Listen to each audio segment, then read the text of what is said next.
오늘은 생명의 삶 과정 21기 또 신구약 파노라마 19기생 오늘 전 과정을 마치고 수료하는 날입니다. 4개월 동안 말씀 공부하면서 여러분 스스로 생각해도 부쩍 성장했을 줄 믿습니다. 그런 많은 간증을 나누고 싶은데 나눌 시간과 기회가 없어서 아주 대단히 아쉽습니다. 여러분을 진심으로 축복하고 또 여러분에게 하나님의 더 큰 풍성한 은혜가 있기를 바라겠습니다.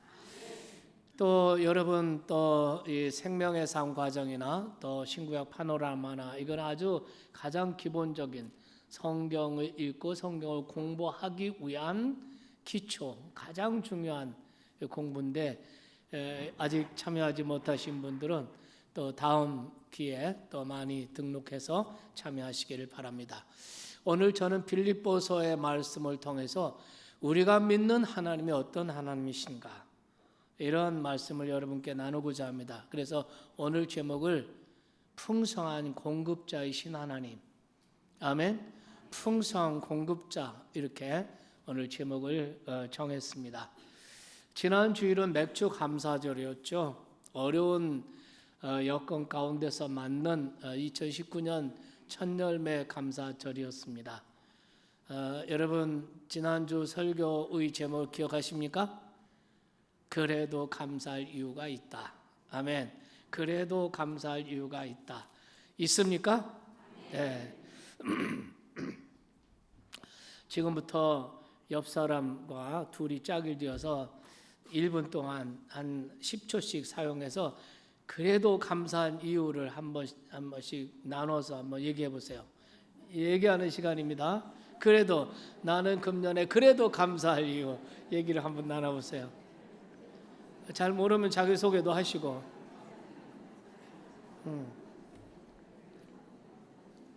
네, 감사해요. 네. 오늘 우리 협동 목사님이 우리 박정수 목사님 오늘 예배 참석하셨는데요. 저 지난 2주 전에 이 갑상선에 조그만 그 악성 종양이 생겨서 세브란스에서 수술을 하셨습니다. 맥주 감사절에 수술하셨어요. 그래도 감사할 이유가 있으신가요? 있습니다. 감사할 이유가 있어요. 나중에 설교하실 때 그때 한번 그거 얘기 좀 해주세요. 그래도 감사할 이유가 뭔지. 참 기막히죠. 우리가 어려운 일을 당해도 그래도 감사할 이유가 있는 사람들입니다. 그래도 감사할 이유가 있다는 것을 깨닫는 것 자체가 축복인 줄로 믿습니다. 네, 오늘은 풍성한 공급자 이런 제목으로 말씀 나눌 때 우리 모두가 큰 은혜가 되시기를 축복합니다.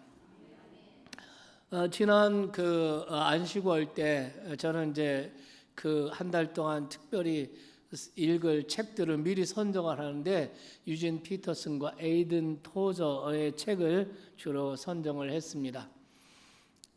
유진 피터슨의 그 책 가운데 자서전적인 목양서가 있습니다. 나는 목사다 이런 책인데요. 정말 밑줄그으면서 읽을 수밖에 없었던 많은 감명을 주었던 책입니다.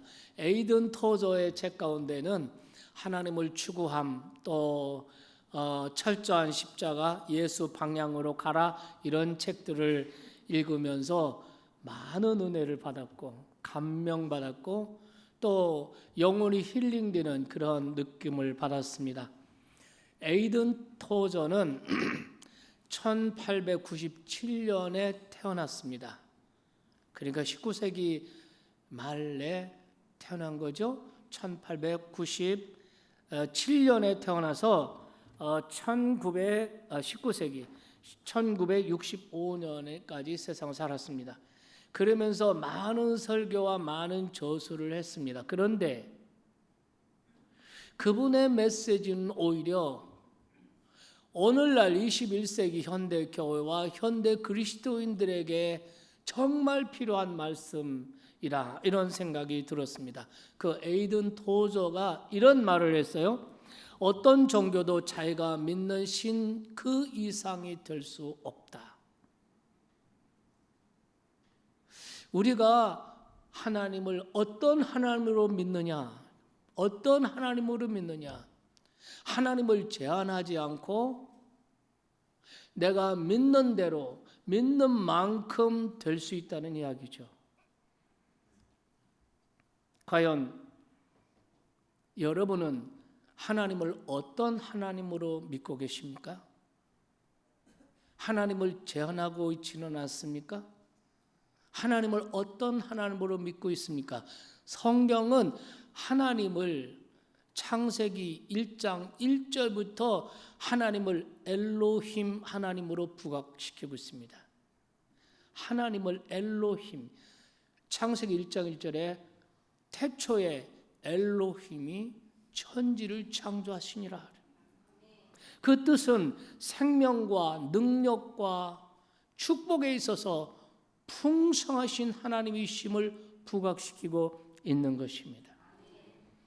바울께서는 13권의 바울 서신을 통해서 풍성하신 하나님이라는 말을 약 58번이나 반복하고 있습니다. 오늘 우리가 읽은 이 빌립보서는 바울이 감옥 생활하고 있을 때 쓴 옥중 서신입니다.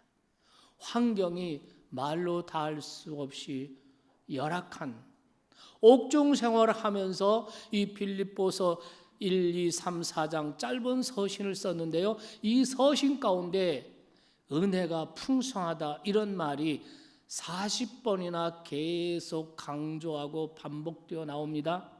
오늘 우리가 읽은 18절, 19절 이 본문 2절 속에서도 풍족하다, 풍부하다, 풍성하다 이런 말이 3번이나 나오는 것을 볼 수 있습니다. 무슨 말입니까? 하나님의 풍성하심, 풍성하신 공급자이신 하나님을 역동적으로 부각을 시키면서 동시에 그만큼 바울은 자신의 생애에 풍성하신 공급자 하나님을 체험하며 인생을 살았다는 간증일 것입니다. 여러분 고린도후서 6장 10절 말씀에 보면은 가난한 자 같으나 부유한 근심하는 자 같으나 항상 기뻐하고 가난한 자 같으나 많은 사람을 부유하게 하고 아무것도 없는 자 같으나 모든 것을 가진 자로다. 이거는 자신의 간증입니다. 그렇습니다. 풍성하신 공급자 엘로힘, 그분이 바로 여러분과 내가 믿는 하나님이시란 말이에요. 오늘 본문의 19절의 핵심입니다. 이 19절 말씀을 잠시 보겠습니다. 같이 읽겠습니다. 나의 하나님이 그리스도 예수 안에서 영광 가운데 그 풍성한 대로 너의 모든 쓸 것을 채우시리라. 이 말씀 전체는 하나의 약속입니다. 하나님이 우리에게 약속을 하시는 거예요. 너의 모든 쓸 것을 채워주시겠다고 약속하시는 것입니다. 그래서 신학자들은 이 말씀, 이 구절을 크리스천 뱅크라고 부릅니다. 미국이 나온 위대한 설교가 체프만은 이 구절을 하나님의 백지수표라고 이야기했습니다. 자, 이 구절을 잠시 분석을 해보겠습니다. 여러분, 2번을 보세요. 그리스도 예수 안에서. 이 약속은 모든 사람을 위한 약속이 아닙니다.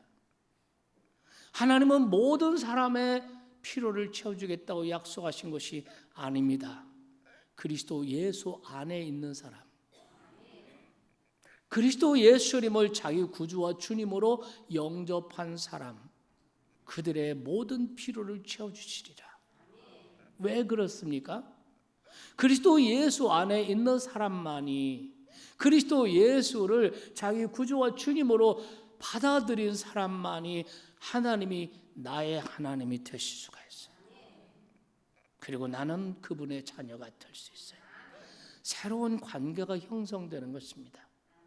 그래서 나의 하나님이 그리스도 예수 안에서, 세 번째, 너의 모든 쓸 것을 채우시리라 이렇게 말씀되어 있죠.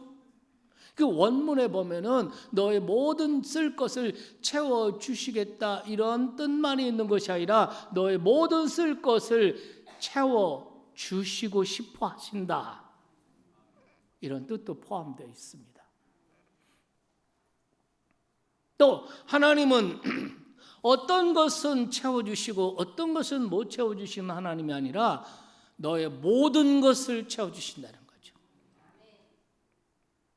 우리의 영육간의 모든 것을, 모든 필요를 채워주신다. 믿습니까? 그분은 우리에게 모든 것을 채워주실 수 있는 풍성하신 하나님이시고 동시에 그분은 우리의 모든 필요를 채워주고 싶어 하시는 하나님이시다. 그 문제는 예수를 믿는 우리가 어떻게 하면 일상의 삶 가운데, 현실의 삶 가운데서 이 하나님을 체험하면서 살 수 있느냐는 거죠. 어떻게 하면 우리가 풍성한 공급자이신 하나님을 생생하게 체험하는 풍성한 인생을 살아갈 수 있느냐 하는 겁니다. 첫째로 우리가 하나님께 도우심을 구해야 한다는 것입니다. 여러분,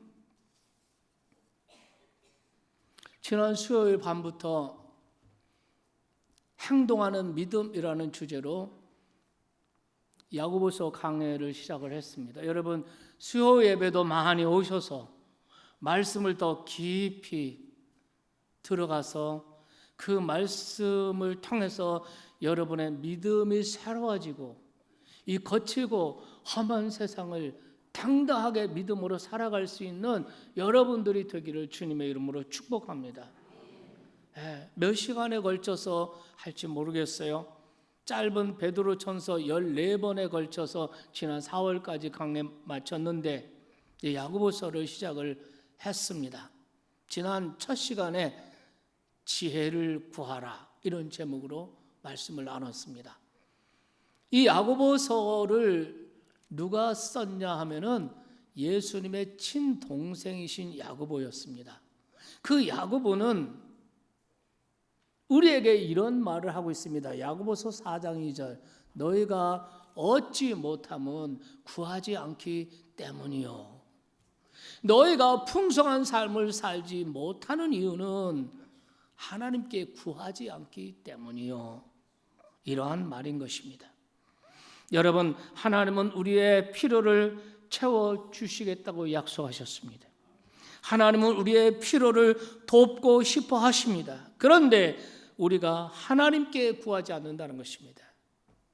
우리가 하나님께 구하지 않아요. 우리의 필요를 하나님께 구하지 않고 다른 데서 구합니다. 세상에서 구하고 사람들에게 구하고 하나님께 구한다 할지라도 기도하다가 얼마 안 돼서 포기하고 얼마 안 돼서 낙심하고 기도하다가 기도한 것조차 까먹고 흐지부지 해버리고 맙니다. 예수님은 이렇게 말씀하십니다. 구하라 그러면 주실 것이요 찾으라 그러면 찾을 것이요 문을 두드리라 그러면 너에게 열릴 것이다. 기도 응답에 대한 확실한 약속입니다. 마태 7장에 보면 이렇게 말하죠.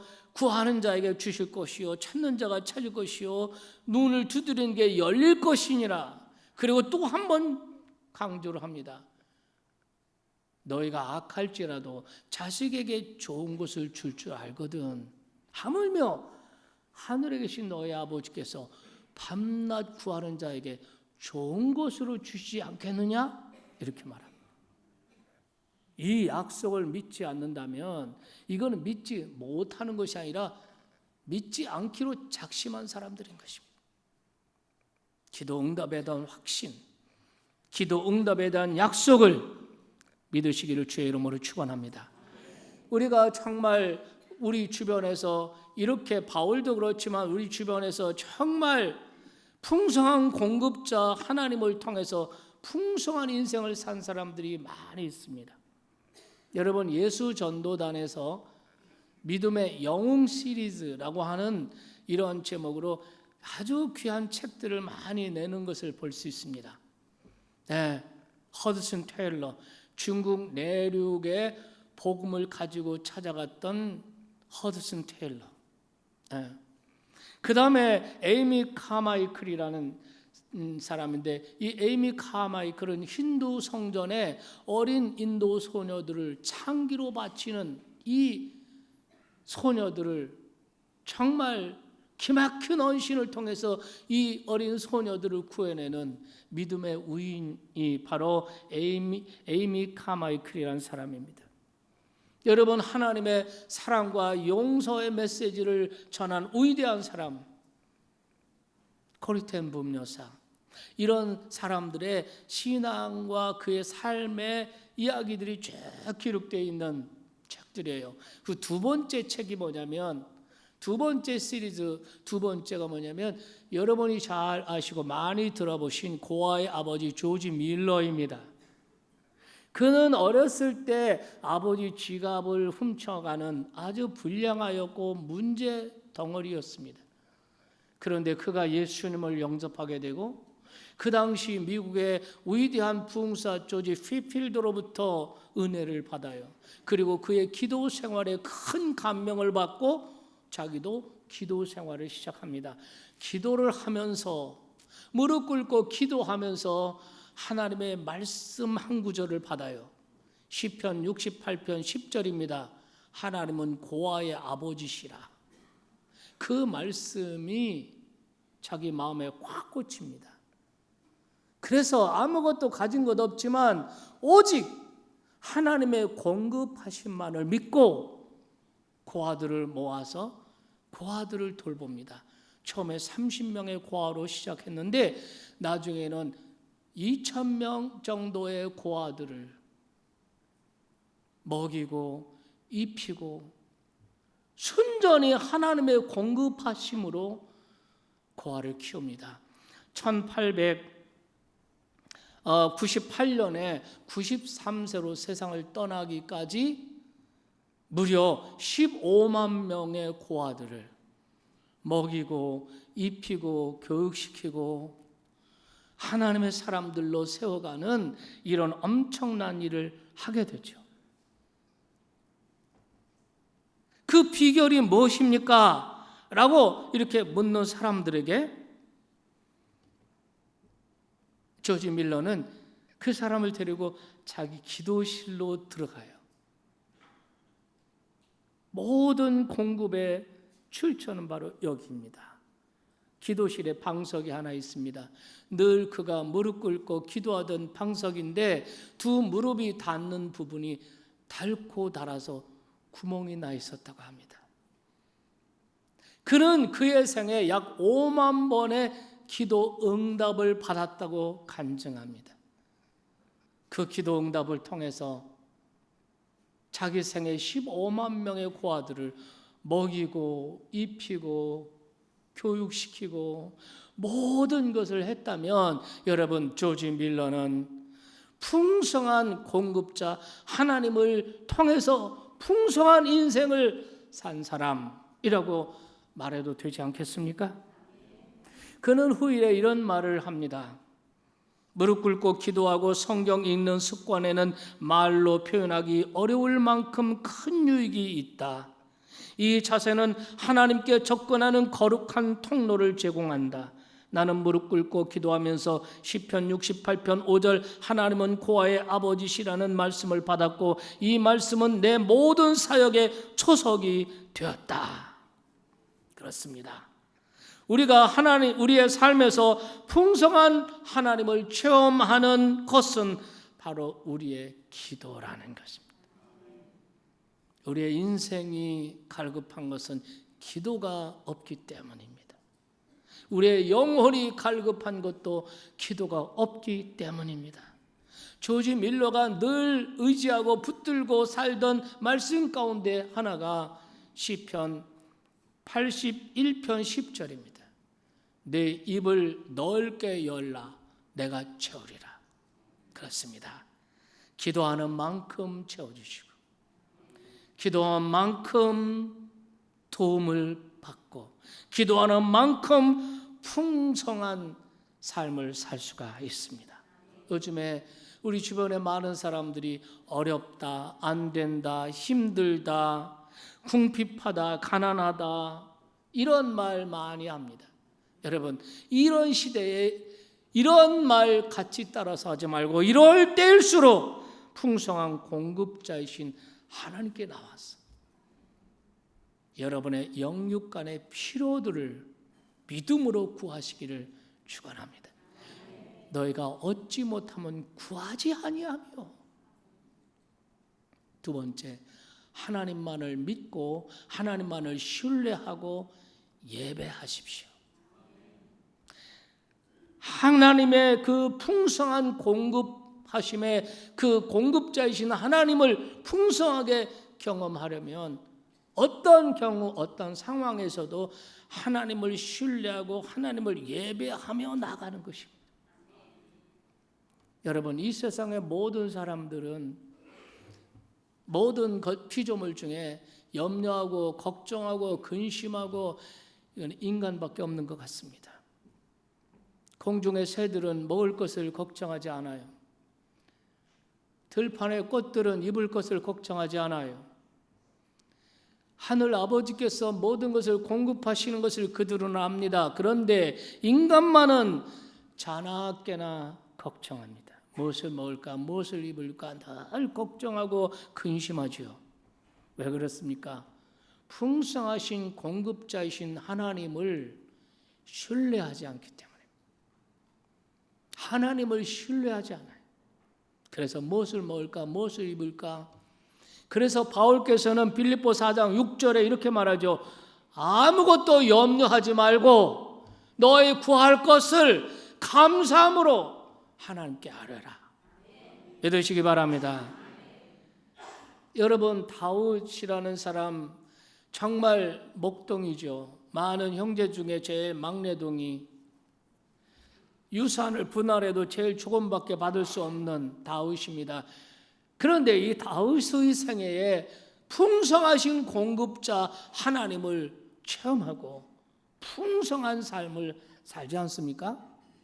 여러분, 다윗이 예루살렘에 하나님의 성전을 짓고 싶어서 자기 재산으로 그 헌금을 드리죠. 오빌의 금 3,000달란트를 드렸다 그랬습니다. 3,000달란트예요. 여러분, 금 1달란트가 얼마인지 아십니까? 금 37kg입니다. 37kg 곱하기 1000 해보세요. 여러분, 도대체 몇 톤입니까? 그만큼 그는 풍성한 삶을 누렸습니다. 그러한 체험을 한 다윗이 오늘 우리에게 하신 말씀이 시편 118편에 15편에 기록되어 있습니다. 한번 보시겠습니다. 시편 115편에 있는 말씀, 이스라엘아 여호와를 의지하라. 그는 너희의 도움이시요 너희의 방패시로다. 아론의 집이여 여호와를 의지하라. 그는 너희의 도움이시요 너희의 방패시로다. 여호와를 경외하는 자들아 너희는 여호와를 의지하라. 그는 너의 도움이시요 너의 방패시로다. 여호와께서 우리를 생각하사 복을 주시되 이스라엘 집에도 복을 주시고 아론의 집에도 복을 주시며 높은 사람이나 낮은 사람을 막론하고 여호와를 경외하는 자들에게 복을 주시리로다. 다윗이 지금 강조하고 있는 말이 뭐예요? 여호와를 의지하라. 여호와를 의지하라. 믿습니까? 여호와를 의지하라는 말이 무슨 말입니까? 하나님만을 신뢰하라는 거예요. 어떤 상황, 어떤 형편에서도 하나님만을 신뢰하고 예배하며 나아가라는 것이죠. 왜 그렇습니까? 그분이 우리의 도움이시죠. 네. 그분이 우리의 도움이시며 그분이 우리의 방패가 되시며 그분이 우리에게 축복이 되시네요. 믿으시면 아멘 합시다. 그래서 여러분, 예배가 중요한 것입니다. 어떤 상황에서도 예배만 제대로 붙들면 그 사람은 어떤 시련, 어떤 어려움도 승리할 수가 있습니다. 예배 놓치면 무너집니다. 예배 놓치면 우리의 인생이 뿌리치 흔들립니다. 어떤 경우에서도 예배를 놓지 마세요. 어떤 경우에서도 예배하며 돌파하세요. 금년에는 특별히 예배 회복의 해입니다.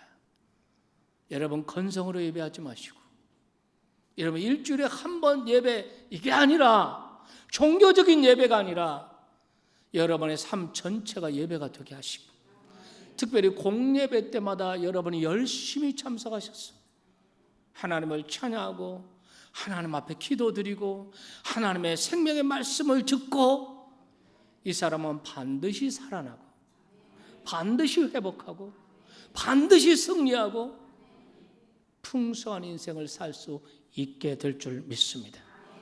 세 번째, 믿음으로 헌신하라는 것입니다. 믿음으로 헌신하라.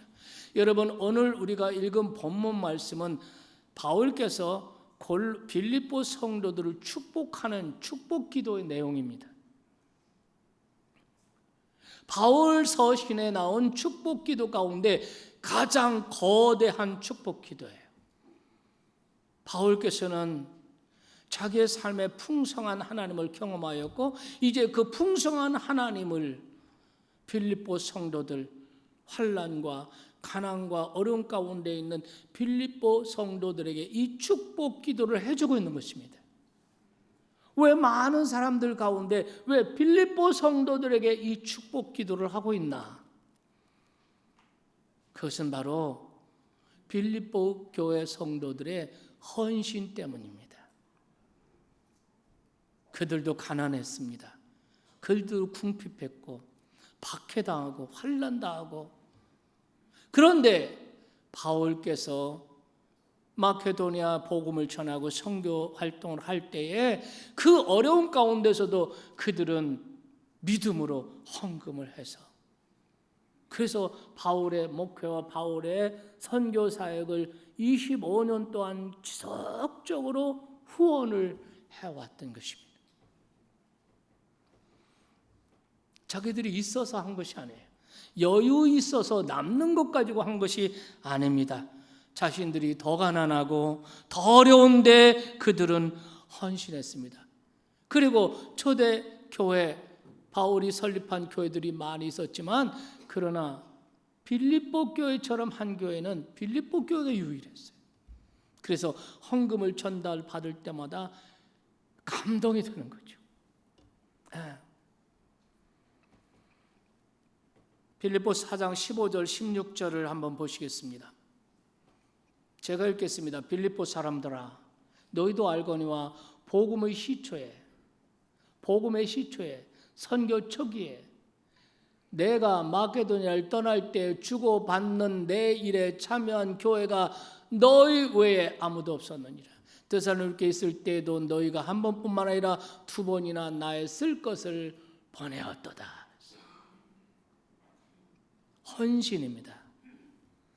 헌신이에요. 여러분 헌금을 할 때 많은 사람들이 상대적인 헌금을 해요. 남들은 헌금을 하나, 얼마를 하나, 이 생각해요. 남이 조금 하면 나도 그 정도 하고, 남이 안 하면 나도 안 하고, 이게 상대적인 헌금이에요. 그러나 우리가 헌금할 때 남들과 비교하지 마세요. 상대적 헌금하지 마세요.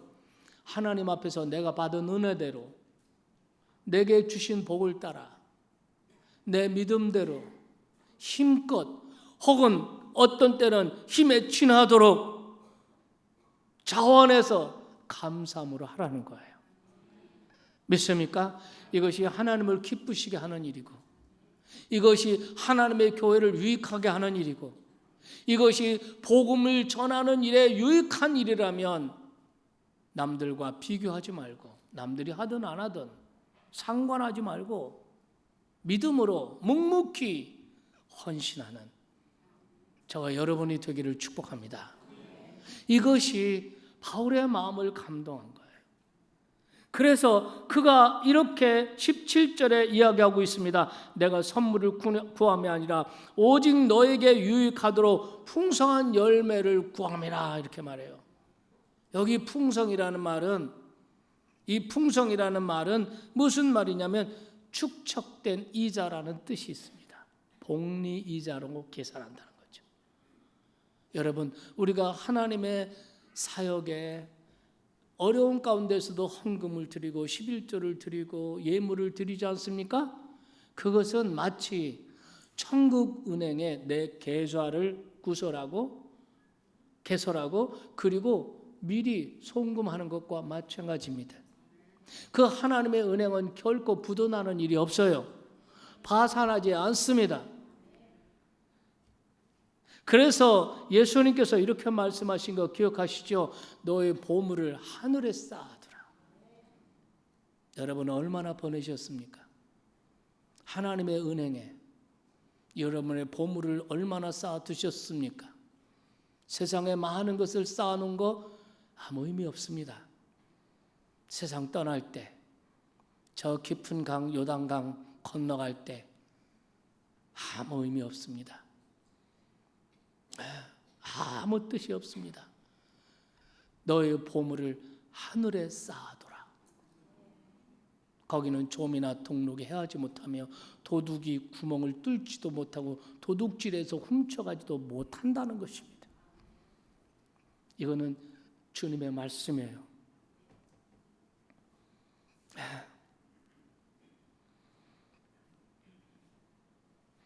이러한 빌립보 교인들이기 때문에 바울께서는 그들을 축복하는 것입니다. 나의 하나님이 그리스도 예수 안에서 그 영광 가운데 그 풍성한 대로 너의 모든 쓸 것을 채워주실 것이다. 그리고 고린도후서 9장 15절에 보면은 이 축복이 그대로 응답되고 나타난 줄 믿습니다. 15절 말씀 보면은 말로 형용할 수 없는 선물을 주시는 하나님께 감사하노라, 이렇게 되어 있습니다. 네. 심은 만큼만 거두는 것이 아니라 더 많은 것을 거둔다는 거죠. 믿으시면 아멘 합시다. 고린도후서 9장 6절 8절 말씀 보겠습니다. 이 구절을 세 번역으로 우리 같이 한번 읽어보실까요? 요점은 이러합니다. 적게 심은 사람은 적게 거두고 많이 심은 사람은 많이 거둡니다. 각자 그 마음에 정한 대로 해야 하고 아까워하면서 내거나 마지 못해서 하는 일은 없어야 합니다. 하나님께서는 기쁜 마음으로 내는 사람을 사랑하십니다. 하나님께서는 여러분에게 온갖 은혜를 넘치게 하실 수 있습니다. 그 다음 같이 읽겠어요. 그리하여 여러분 모든 일에 언제나 쓸 것을 넉넉하게 가지게 되어 온갖 선한 일을 얼마든지 할 수 있습니다. 여러분, 헌금하는 것을 심는 것으로 얘기했죠. 심는 것. 하나님은 어떤 하나님이십니까? 감자 한쪽을 심으면 60개 이상을 거둬요.